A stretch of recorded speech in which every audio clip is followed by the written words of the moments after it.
Hello, everyone, and welcome to the Real Influencers Project. I'm your host, Craig Reynolds, and with me today is someone that has been on the other side of the camera for quite some time. I met him a long time ago when I was racing bikes as a youngster, and I always remember him racing a cruiser with a camera, doing his own magazines early on in the day, and then he transitioned and blossomed into this major editor and photographer as the sport went on, and someone that has been around for as long as I can remember. Ladies and gentlemen, please welcome Mr. Mike Carruth. Mike, how are you today? Doing great, Craig. Thanks for having me on the show. This is very exciting. You know, you've got a great story, right? I mean, I remember way back in the day, like South Shore BMX, indoor racing on the VHT, on the ground, whatever it was, Coke syrup, whatever you want to call it. We were sticky. It was like a drag race, and it was fun and it was awesome. And you were always there with a zine, your cruiser, and a camera. Like, you were pulling triple duty for a long time, and I thought, man, how is he doing all that stuff? Why doesn't he just race? That was before I knew anything. But before we get to that, let's get started a little earlier. How did you get into BMX? Where did you grow up, and what was that first instance of a bike for you? What was that like? Yeah, so I grew up in Elmwood Park, Illinois, which is just outside of Chicago, literally just across the street from the Chicago city limits on the western end. And I got into BMX as a result of two guys that I didn't know, and all of a sudden the neighborhood sort of started catching on to BMX. In our town, there were 3 elementary schools, and so if you went to one, you really didn't interact with the other ones unless you played, like basketball or something like that. So Bill and Kevin Marisi were 2 kids from the other side of town. They went to the other school, and so they had built, along with some of their friends and big brothers and stuff, built a what today we would call trails. We called it a bicycle track back then. Yeah. And really, when I went out there the first time, I was thinking like a real, like if you went to the racetrack, like the horse race track, or like it was a facility, but no, it was just a corner lot. And so we rode. This was in the spring of 1979, and in the summer of 1979, once all the kids got out of school, we all just started hanging out together, and it really broke that barrier of you don't hang out with kids from other schools, because there were kids from all over town and other towns that were riding at the track, and then we'd zip on down to the corner store and grab some freeze pops and Pepsi in the glass bottle, and it was an amazing time. It really was. And so my first kind of whiff of getting on the bike was just my mom bought me a what she thought was a BMX bike at Toys R Us, and it didn't go well. I mean, with that bike, it was probably 50 pounds, and it was a I don't know if it was a monoshock or if it was a double shock, but nonetheless, it was a big box store bike. And so as soon as we started getting a little bit more serious about it, she got me a Mongoose Moto Mag from the local Schwinn shop, Barnard Schwinn in Oak Park. And Barnard Schwinn is still open to this day. They've been over 100 years in business. Whoa. So, yeah. So we can go back to that store. That's not in the same location, but we can go back to that store and see the guys that Jeff and Greg who inherited or took the store over after their uncle and parents passed away, and they're still deep into the bike business, and they're always out there to help if you need it. And so I started racing the Moto Mag, and my first race was in July of 1979 at Itasca BMX. I knew you were going to say it was Itasca. I knew it. That was the first place that I raced expert. That place that's got a soft spot in my heart, man. That joint for all of us. Yeah, for all of us. And and there were a lot of BMX tracks around the Chicago area, probably a dozen or more, in places like Itasca, of course, and then Elk Grove and Tinley Park and other lesser Lombard, other lesser known places. Joliet. Like Riverside. Joliet was where I first started to race. Yes. Yeah. So the Briggs Street YMCA, that was a great facility, great track. And so, we started, and by the way, I missed my very first moto. Like we were day one beginners, and there was no like orientation or anything about how to do BMX. And so my mother was a hairdresser, and she worked Saturdays. And so Sunday was Itasca's race day. She took me out there, and for her, she was a single mom, just had learned how to drive a car like the year before. because my stepfather passed away and she needed to get around. So to go from our home in Elmwood Park out to Itasca, I mean, that was like going to Mars. I mean, for her, you know, it was like, there was just no way, definitely not taking the highway. And so we were driving on, you know, took Irving Park Road straight out. And it was a big deal to go and let her convince her to do that. So we got there and we didn't know if they called you up for the first time to race or how it worked. So I missed my very first moto ever. And that experience actually plays in to my long-term story a little bit later down the line. But I missed one moto. I missed one moto in my career, and it was when I was a pro. It was in Orlando. It was Easter Sunday, and the time changed. And I come riding up, and I see Gary Ellis, and he looks at me, and I look at him, and he goes, "You missed your moto, didn't you?" And I'm like, "I think I did." And he just shook his head, and we went our separate ways. And I was like, I'm never going to forget that, number one. Two, I was pissed definitely sticks with because I missed a moto. So I had to race pro open for my first moto. I'm like, I might as well just go home. This sucks. So bummed out. But anyway, okay. Oh, no, I raced and didn't qualify because I had 17 points to start the second moto. Well, like 8, but still. Might as well felt like 17 because you're in such a deep hole at that point. So Sure. Whatever. Yeah. So that was the start of it all. And Bill Marisi was like a nationally known rider, and it just so happened that he was my buddy. And so that summer there was a race in Chicago called the Great Race, and it was at the International Amphitheater down by the Stockyards. And it was a huge deal because the NBA tour for that year was sponsored by Schwinn, and Schwinn was a Chicago company. So I didn't get to go because going to Itasca was Mars. This would have been Pluto for my mom. No chance. But Bill Marisi and his brother Kevin, they did go to the race, and Bill won his expert class, which it might have been 12 expert at the time, something like that. So he won the Great Race, won the 6-foot trophy. It was incredible. Then, he started gaining momentum in his, you didn't really do any training back then, but we rode a lot. And so we go out to other trails, other places, and it was literally like a ride till the streetlights come on kind of thing, and then some. So we rode nonstop, all around. It was awesome.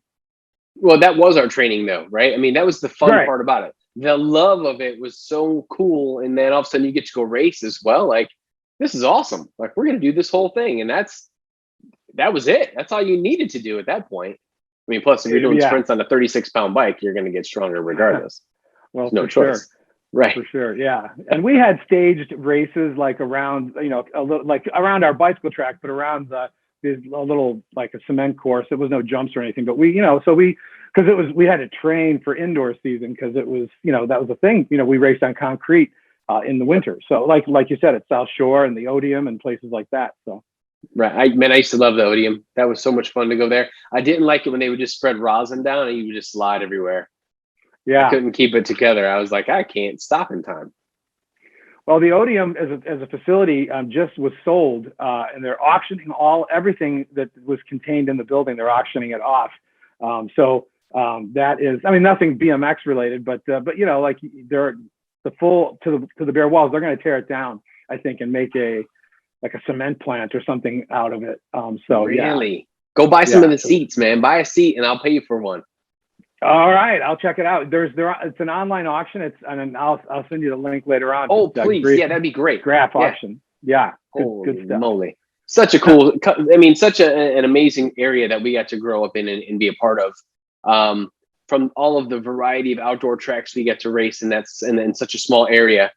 To racing in the winter and be like, how did you race in the winter? Like, we'd race inside. It was cold. We'd ride your rollers, and that pretty much extended my career. I'll be honest with you. When we had that downtime and I couldn't go outside and ride all the time and burn myself into the ground, I had that time to go, well, today I'm just going to hang out and go shovel snow. I really think there's a piece of that kept me around for so long. And that was, I'm not going to knock being in Chicago because I loved it there. I still love it. I think it's a great place and a great place to grow up. It is. And strangely, that Great Race in 1979, there was one more race at the amphitheater after that. And to my knowledge, that was the last time that there was a BMX race in the city limits of Chicago. So we're trying to change that actually. So through some new things we're trying to do, but that was the last time. Yeah, well, I definitely want to get to your efforts to expand BMX in just a little bit, but I want to hear a little bit more about your upbringing, and where does it go after the great race and you start to be able to drive yourself and go to these different places? Yeah, so I was, I think, 13 or something when I started racing. I haven't done the math lately, but so there was still a few years to go before I could drive myself. But so where it went after the great race was starting to race some of the bigger races and the state race series the following year. And 1980 was a magical golden age type of year in BMX racing. It was started to become like the magazines were, there was 3 magazines: BMX Action, BMX Plus, Super BMX, and there were probably some other ones too that maybe I didn't know about. But we started hitting more, like bigger races. Bill Marisi and Kevin Marisi both won national NBL national plates the following year. Bill was number 2 to Mike Godey, and Kevin was number 4. And then those guys were on a team called Advanced Trickery, which was a bike shop, very small hole in the wall bike shop in Glenview, Illinois. And they were one of the original mail order companies in BMX. They ran ads in BMX Action. And so they were known, on a national scale, but they had probably one of the toughest and most well-stocked teams of the time. Like, I shouldn't say all, but there were quite a few national number riders. There was some national number 1 riders. There were some, down ticket a little bit, but there was a ton of talent. And I was on the team just strictly as Bill and Kevin's friend. I like never really was a very good racer. So I enjoyed it. I really enjoyed the camaraderie and stuff. And I really wasn't into team sports in school. I did play some, youth league basketball one season, but it really wasn't for me. And BMX was something that was an individual sport, and I could do it at my own pace, and I really enjoyed that. And so I was on Advanced Trickery, and then we went, I think it was in March of 1980, as a team to the Rondo Classic in Minneapolis, which was one of those races that if you were around then, that was one of those races that no matter who you were, today, if you're talking old school BMX, everyone seemed to be at that race. It was amazing, like the amount of people who actually went up there and raced the Rondo Classic, and it was a great race, and it was covered, by the magazines. There was a really significant pro class, and again, racing indoor on concrete. The world championships, of the time were decided on a concrete course, in Indianapolis. So that wasn't necessarily out of the realm of possibility, or, it was a regular thing. But so the Rondo Classic, and Mike Pierce, who is the owner of Advanced Trickery, and his brother, Jeff, these guys were marketing geniuses, like, of the time, and so, like, Mike Pierce, for example, like, there were probably 40 riders on the team, and then their parents and siblings and stuff. So it was probably 100 people, maybe a little bit more. And he, like, required us all to wait out in the Minnesota cold till everybody on the team was assembled. And then, and only then, did we all, in our full kit, walk into the facility, down the ramp, to get onto the floor. And factory teams and factory riders stopped what they were doing to watch the spectacle of Advanced Trickery, all the riders in their uniforms and the parents behind walking into the facility. And it was like, I'm getting chills just thinking about it, because it was something that was a moment that really made an impression on me and taught me a lot about the optics, like the way that something looks. And Mike, through his wizardry and his genius, he had a lot of those tricks in his bag, and so all of it was in aid of making the psych out impression on the competition. And so, like, he, and as part of his bike shop, he was like one of the first track vendors in our area. So, like, he would bring all the stuff, like, he had all the parts in the shop on pegboards. He would pull the pegboards down, bring them out to the track, put them up on the bus. They had a school bus that was part of take the team around. And So he'd put them up, then he would sell at the track. Then he on Sunday night or Monday morning or whatever, he'd go back to the shop and put the pegboards up, and then he was open for business in the shop again. So he had, like I said, he had a lot of those things that now we kind of take for granted, like mail order and, you know, vending at the track and big teams and stuff like that. But this was before, you know, so if you're not from Chicago, you may not understand this, but Sundance Cycle became like the following year, 1981, became the new kid in town, the new play, and it like made a big entrance onto the scene. They had a huge team. They had a kick-ass bike shop. They had every conceivable SKU of every conceivable product, like every color, every size, full, you know, never out of stock. And that was a major thing. Advanced Trickery, just around that time, went out of business. So anyway, I don't want to get too deep in the weeds on Chicago BMX, but as far as my story, then you get into 1982, and I started, you know, the magazines were always something very magical to me and to a lot of people from that era. But you know, we read those magazines cover to cover every month, memorized every caption, memorized every photo credit. I mean, and to this day, I could probably recite most of those captions to you. So my favorite all-time capture, Greg Hill is so fast, he gets to run 2 number ones. 2 number ones. I loved that. Yeah. Dude, and that was from Bob Osborne. Amazing. Seattle race. Bob Osborne's. Yeah. I mean, they're doing an event with him on June 4th. And I'm really trying to get out there to get to see that, because yes, you know, he was obviously so important to a lot of us. But so that drove me to want to write for the magazine and take pictures. And you know, I was a terrible student in school. Like I'd never made better than a C, and I got put in special education actually for my 8th grade time. So had to ride the short bus to another town and take the special education classes because they saw me as a discipline problem and a learning disorder and all kinds of labels. But really, I was most of all, I was really just bored with what it was. And not to say that I'm any kind of genius or anything like that, but there was a way to engage me that they hadn't found yet. And so writing for the magazine had wanted me, you know, had encouraged me and inspired me to do that, or to try and write for the magazine. And so my mom, you know, she did like dabbled with writing a little bit herself. And so I saw her doing it, and I was like, you know, and so the Itasca National at my local track was coming up in a couple of weeks. And I said, you know, gosh, I think I'd like to try and write an article for the magazine, you know, on this. And she's like, well, you should then, you know. And I said, well, yeah, but I don't have a camera. And, you know, all these. How old were you at this time? How old were you? So I think I was 14. So wow. Okay, cool.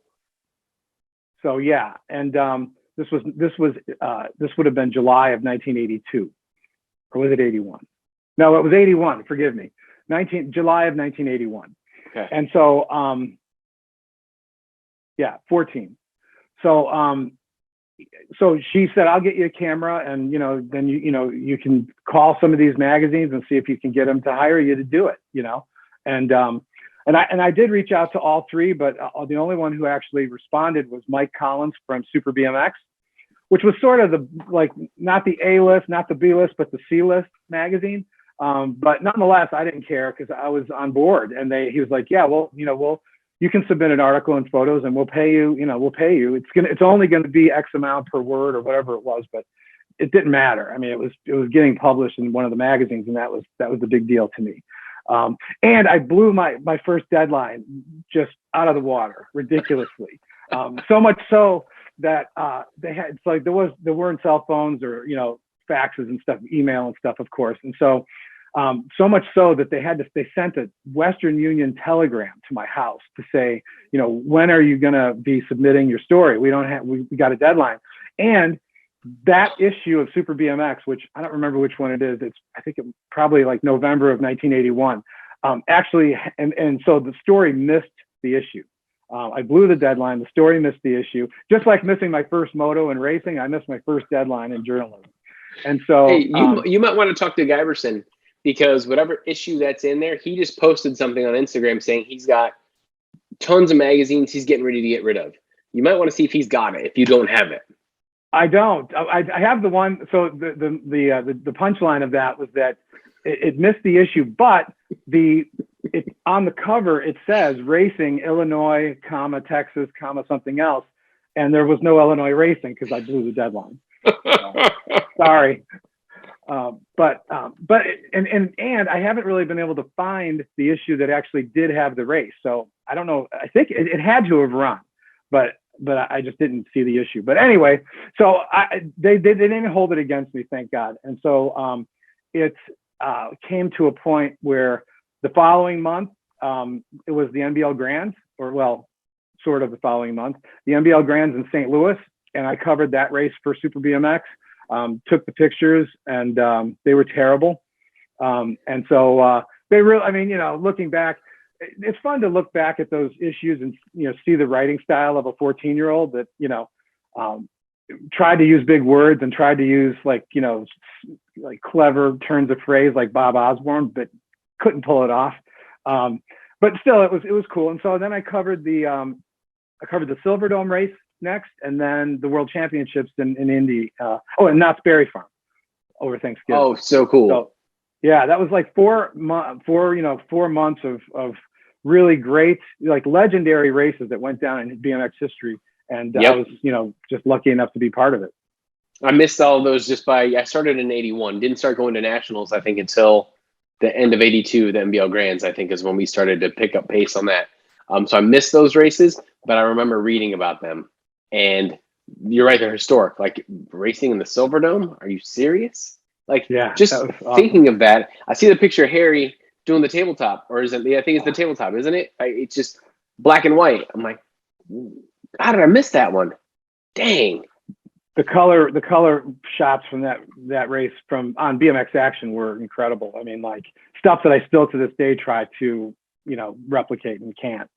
So it was awesome. They're amazing. Like I remember looking down to the detail of the dirt peeling off of the tires. Like Anthony Sewell just gassing it next to Hill, looking like they're going 100 miles an hour, I think in Evansville, or maybe it was just Anthony.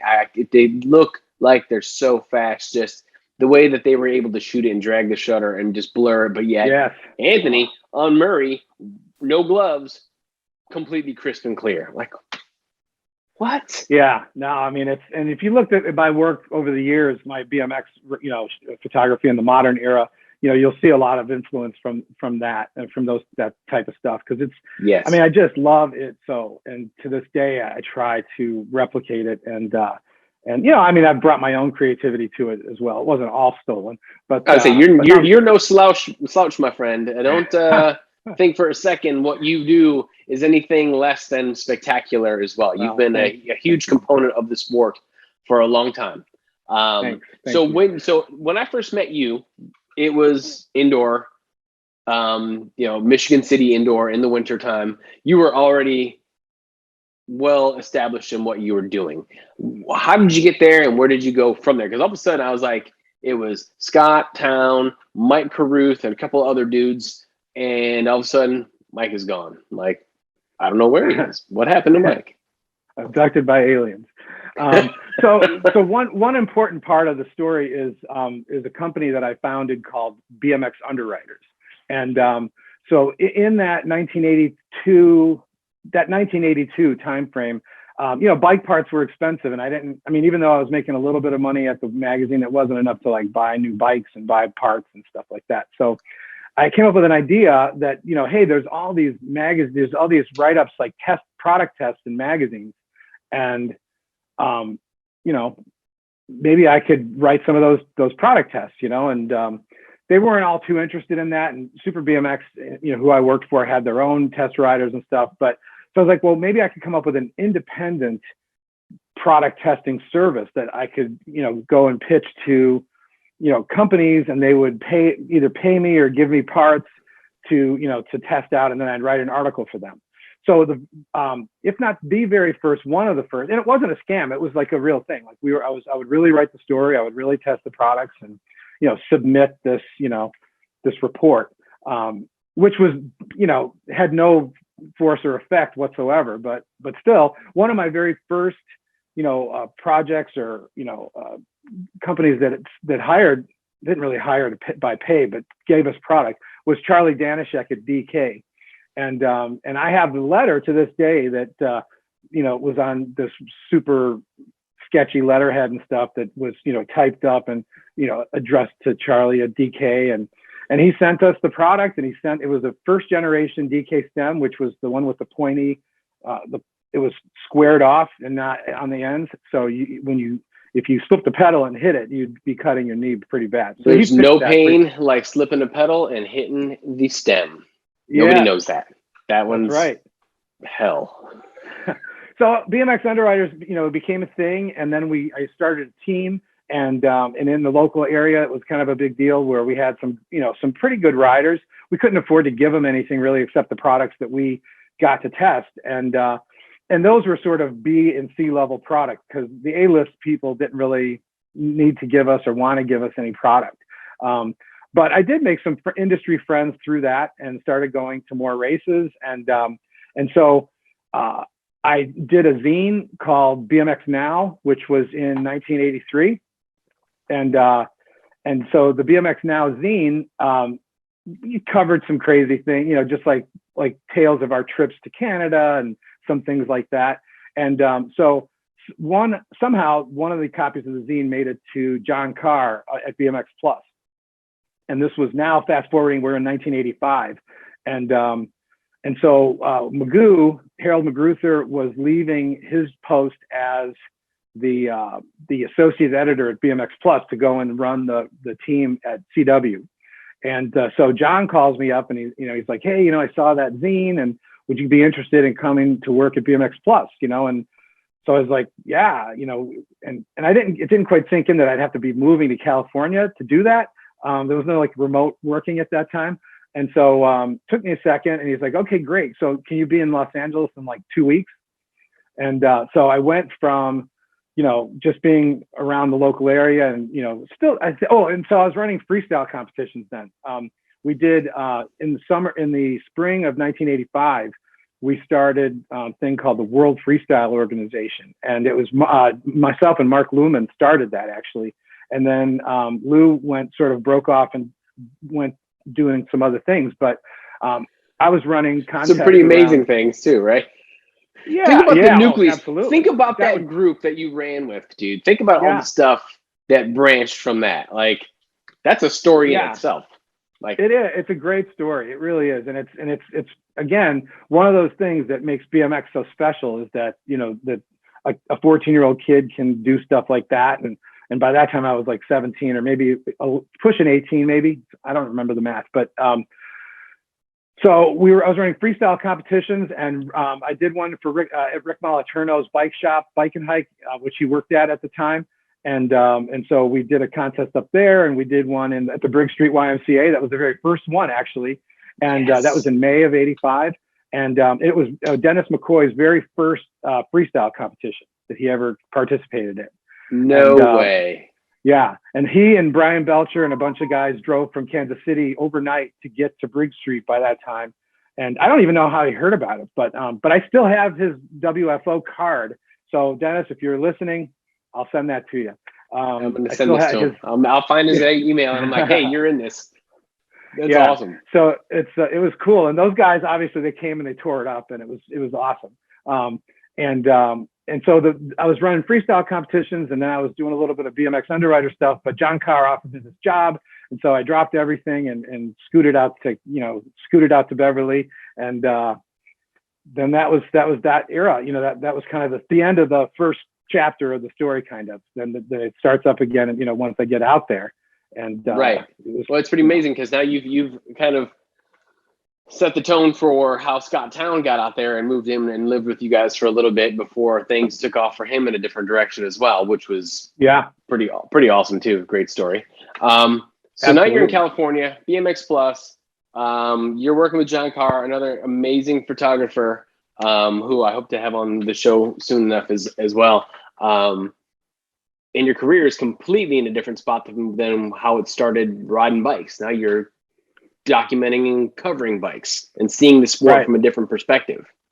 Yeah. And so I put down my race bike, maybe about a year and a half before I moved to Los Angeles, because I just never was really good at racing. I did race the Knott's Berry Farm race.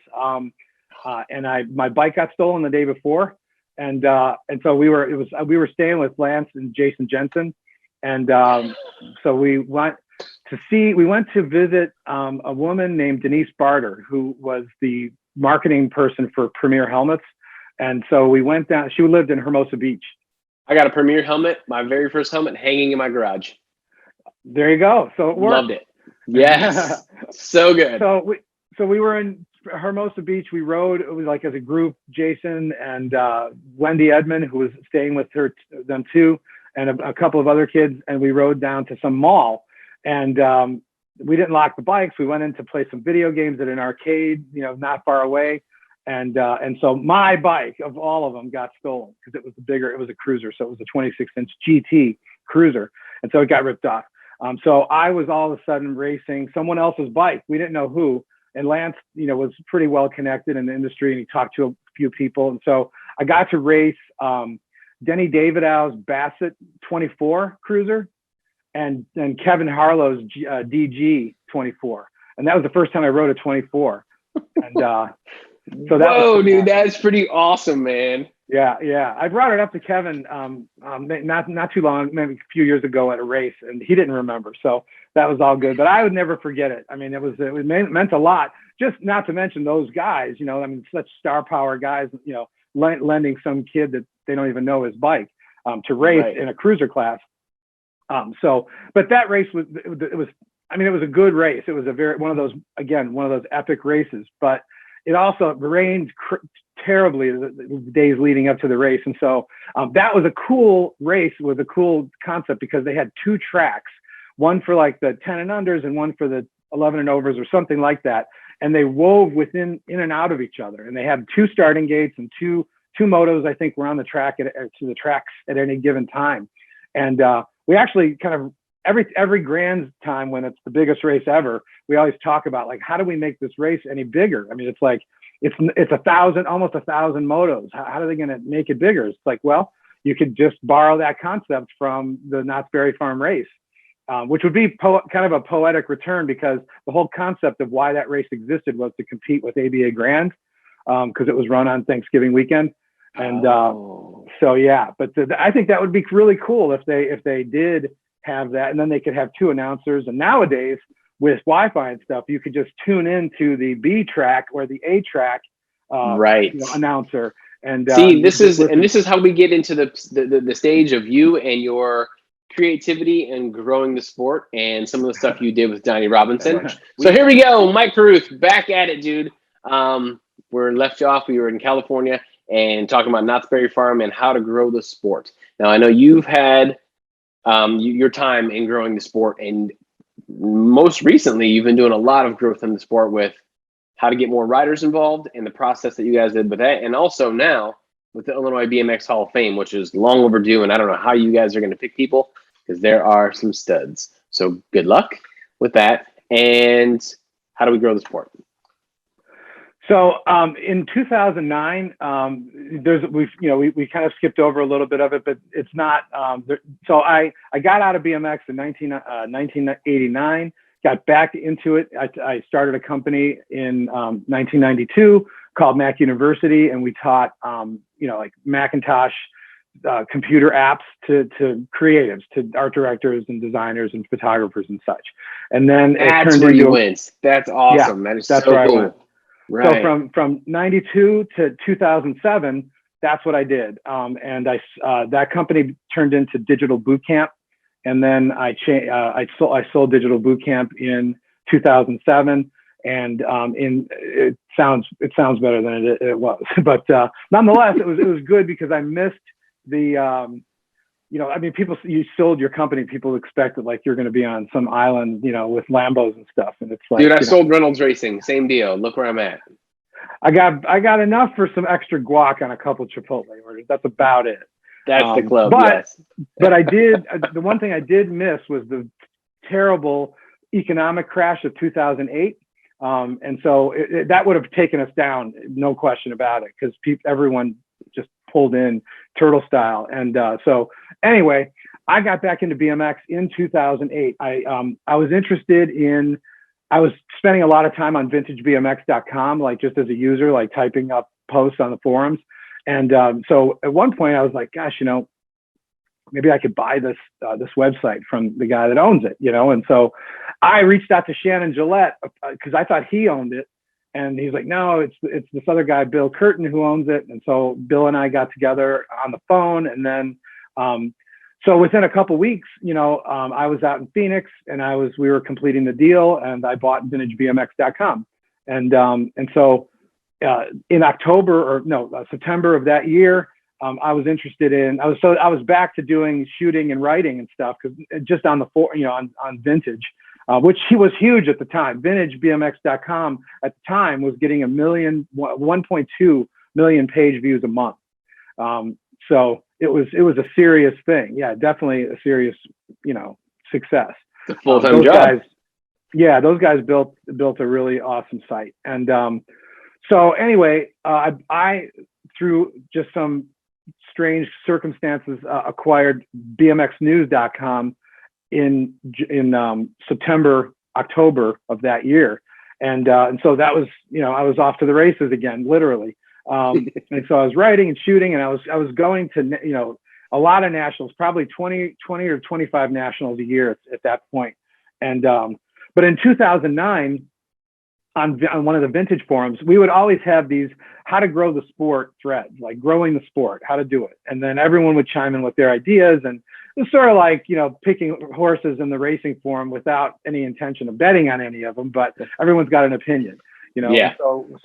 But in one of those threads, one of the things that was that I had brought up was let's have let's try to make BMX a little bit more structurally like some other sports that parents are used to. Like, like they sign them up for a T-ball league, or they sign them up for a softball league, or a little league team, or something like that. And if we can use some of those cues to structure a BMX around, maybe we can, break through some of the like trepidation or like cluelessness or whatever you want to call it on the part of parents. So let's do, and I spelled it all out, let's do a BMX racing league where it'll be for beginners only. And so we will, so very much what it ultimately turned into, but it was, that was the idea, it's for beginners only. So it's going to insulate new families from the local track culture, because I think that in a lot of cases, BMXers are our own worst enemy, sort of, because we're so gung-ho about the sport that we want to tell these new families everything we know about the sport, good, bad, and indifferent, right now. Like we're gonna tell them everything, like, oh, you should have seen the injury I had. My bone was sticking out. And it's like, and they're like, whoa, do we really want to have little Johnny do this? Bones are sticking out. That's not supposed to happen. So, so we're insulating them from the local track culture for now. For the original idea was for it to be a 10-week program. And it would be just like racing, and we would do instruction and racing in those 10 sessions. Then, and so that was 2009.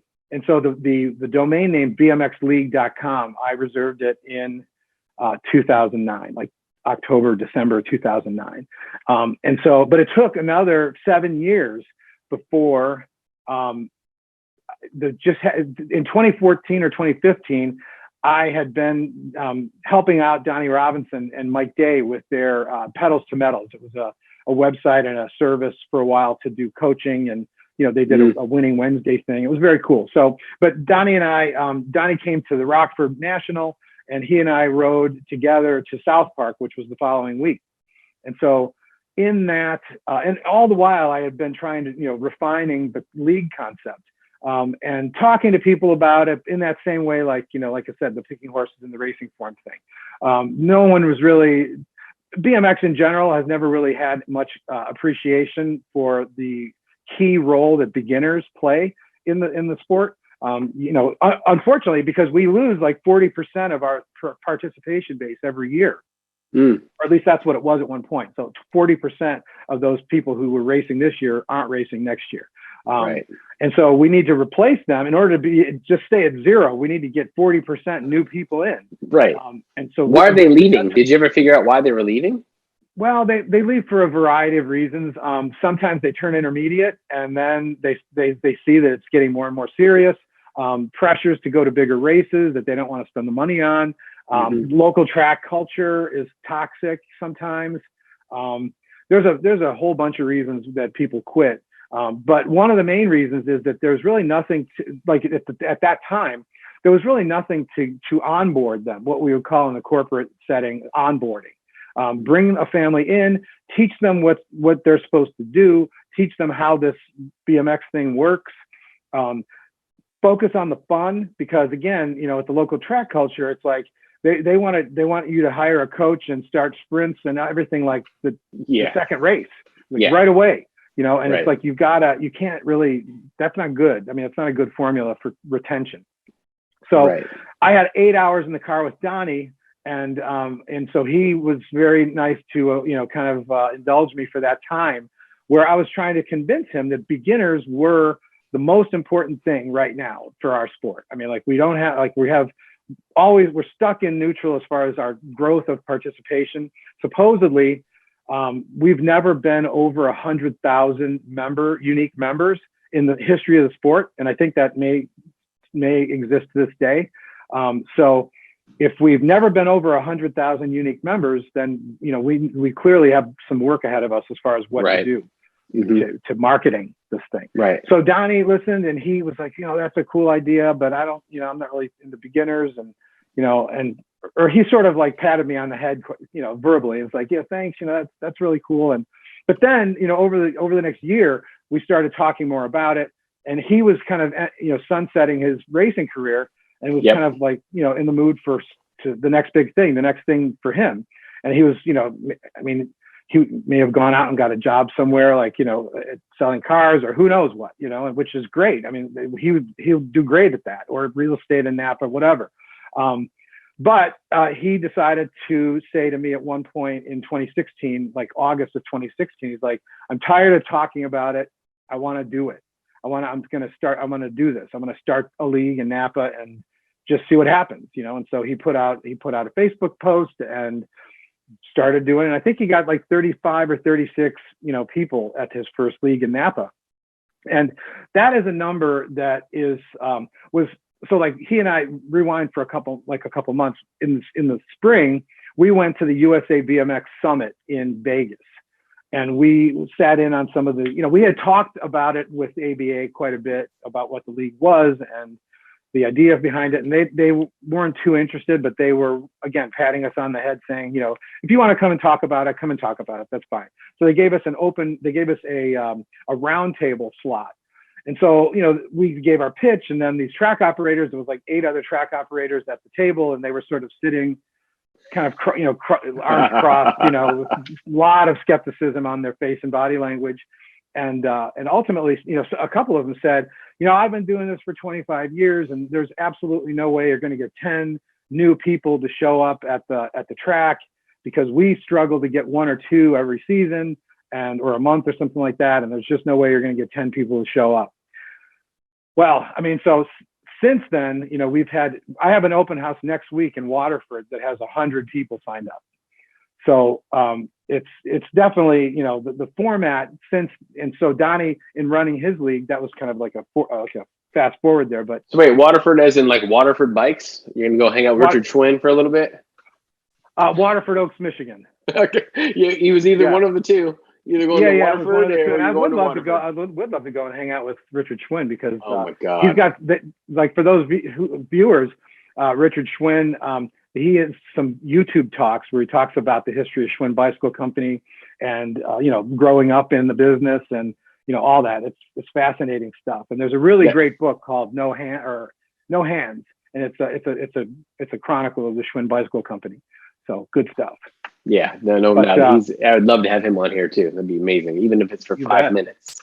So anyway, the league program, you know, is going strong, and Donnie started it in September of 2016. Started running leagues, and we were sort of co-founders to the program. He, by that time, had said, you know, we should really make this 5 weeks instead of 10, because it's a little bit easier to bite off as far as the family schedule time. And he was absolutely right about that. He's been an amazing, you know, we're not business partners, quote unquote, per se, but we are partners in this, in terms of doing the doing the league. And so, yeah, I mean, it's been great. And so I started my league in Indiana the following month in October of 2016.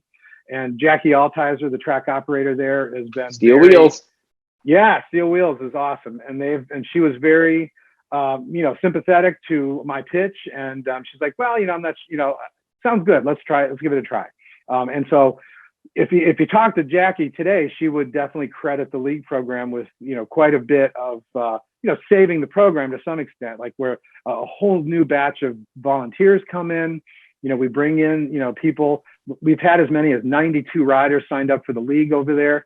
And that was right after COVID when nothing else was open. But we're running leagues every 8 weeks throughout the whole year, indoors and then out. Wow. Yeah. That is awesome.